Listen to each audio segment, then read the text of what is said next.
Yuki Tsunoda in a Red Bull at his home race in Japan. At the end of last season when he was snubbed for that Red Bull seat, I never thought this would ever happen, to be honest. And 2 races in, here we are. This is F1 Fridays. We're actually at episode number 9, which is quite exciting. And I just finished watching FP1 at Suzuka, and we'll get into a bit of it. But first to start, I want to talk about Red Bull. Is Red Bull really in crisis? I think to an extent they are.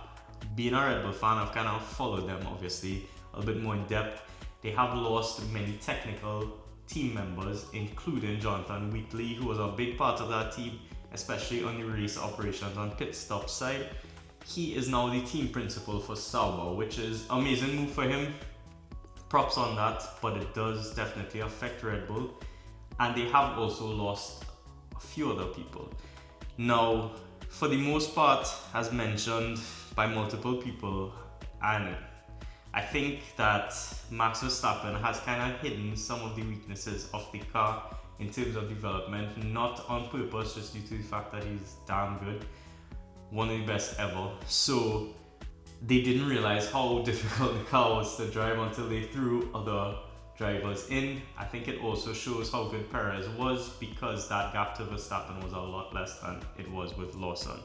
We did see in FP1 though that Yuki did put down some good lap times, and he wasn't very far off Max. Now, do we know if they turned up the power a little bit? Obviously Honda's home race, who knows, but he seemed to look good.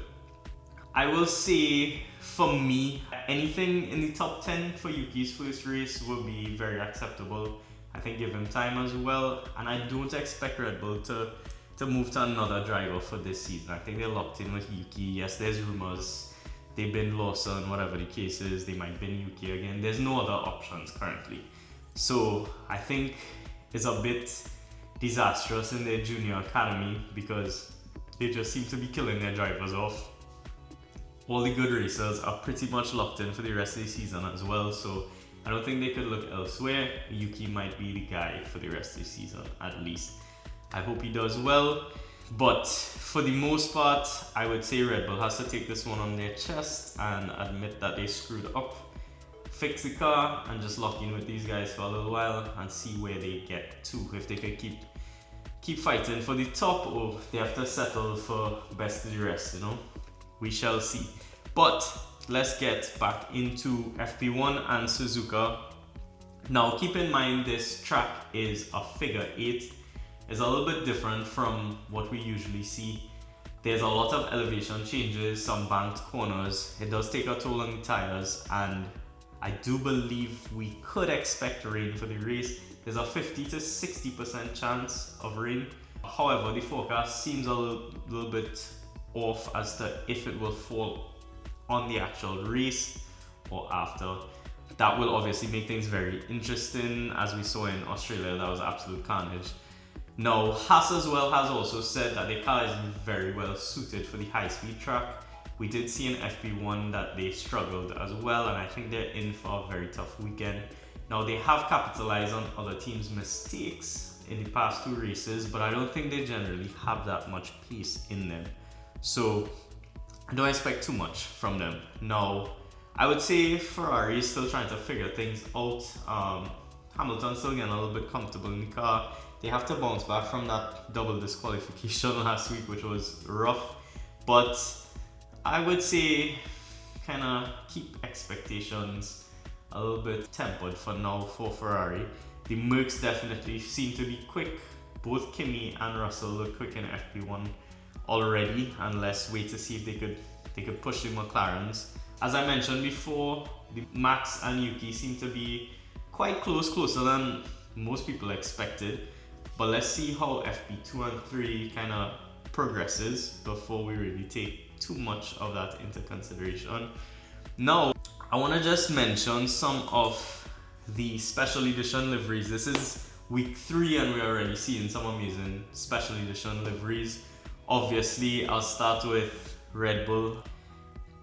I wish they could keep this livery for the entire season. It is one of the sexiest I've seen ever. They did it to pay homage to the RA272, which was Honda's first winning car. and I think it looks amazing, very clean. That red just pops. I believe they said they wanted to try pink on it, but it would have weighed the car down a little bit too much. So I guess they went to the white instead. I'm not sure how the calculations work, the weight difference between white and pink, but it's a thing. And I also want to move on to Haas. Haas did this ode to cherry blossoms, so they have the pink cherry blossoms on the side. I think it had potential, but they should have changed all the red details on the car to pink to match the rest. So it looks a little bit strange. I do like the pink concept, and I think it looks cool, but it doesn't look very cohesive. So I think Red Bull nailed it. Yuki is driving a sick looking car for his first weekend. Now I want to go into a bit of the midfield conundrum. Now there's a lot going on in the midfield, and I think Williams definitely is struggling a little bit. They had very high expectations coming out of testing. Even from myself, they look very good. Sainz seems to be struggling a little bit with the car, and the pace dropped a bit for Albon as well. So I'd say temper expectations for them a little bit. Give them a few races to see really where they stand.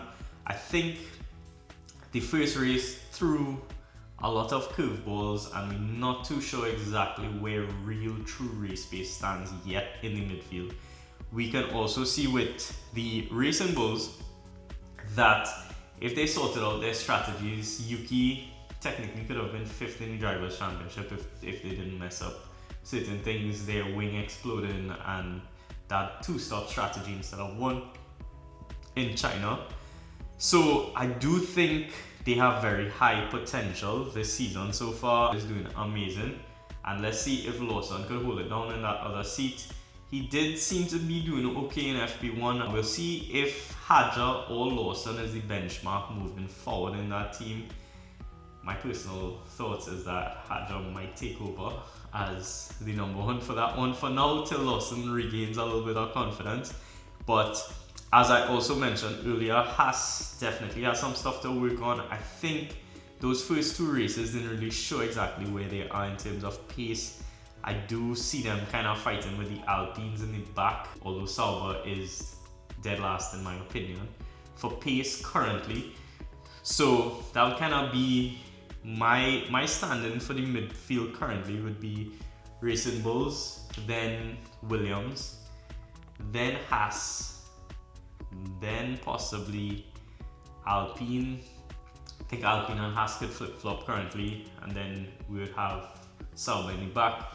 So I just want to pay attention to that. I think it'll be very interesting moving forward to see exactly how things play out.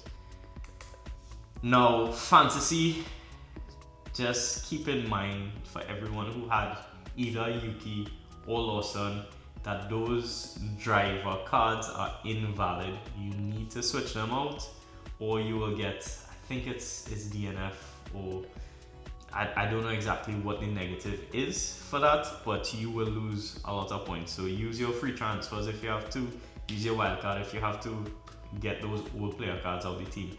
Now it's kind of interesting, they just swapped the cost for both Yuki and Lawson. So Lawson got Yuki's original price in the Racing Bulls and vice versa.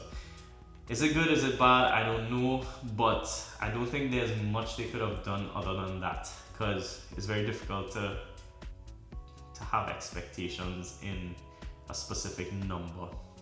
Now keep in mind, we have some decisions to make in fantasy in terms of building your budget for moving into the later rounds of the season or scoring points early. A lot of people kind of choose one path or the other. I'm trying to keep a little bit in between. So I'm building my team to hopefully score decent points in the early races, but definitely build some budget. Also keep in mind, with the chance of rain, it might be an opportunity to use no negative. As I said before, I should have used it in Australia. But I'll say wait till you know for sure closer to the time. Also, it is not a sprint weekend. We do have a regular race weekend, so you have to lock your teams in before qualifying. You don't have a sprint race. And I think with fantasy, it will start to diverge a little bit. You'll see different concepts of teams if you want to run big constructors or if you want to run bigger drivers. In my mind, constructors are the way to go because you obviously get points from 2 people instead of 1. However, DNFs could be a killer. So try to find that balance in your team. And I am very excited for Japan. Yuki is one of my favorite drivers, as I mentioned before, and he is in his home race in a sexy car. So I had to make a poster. I've been thinking about doing these for a while now. The goal is by the end of the season to have a poster for each driver. So I think it was fitting to start with Yuki at his home race with this white car. So let me know what you think. I'll throw it up. And I'm thinking to do some prints. If anyone is interested, let me know. I'm definitely gonna print for myself. I wanna put some stuff up on my wall because, as you can see, the wall's kind of bare. Eventually I'll put all the posters up. If you would like one, let me know and I will definitely get it made for you. So stay tuned. We are in Japan this weekend. Looking forward to an exciting race day.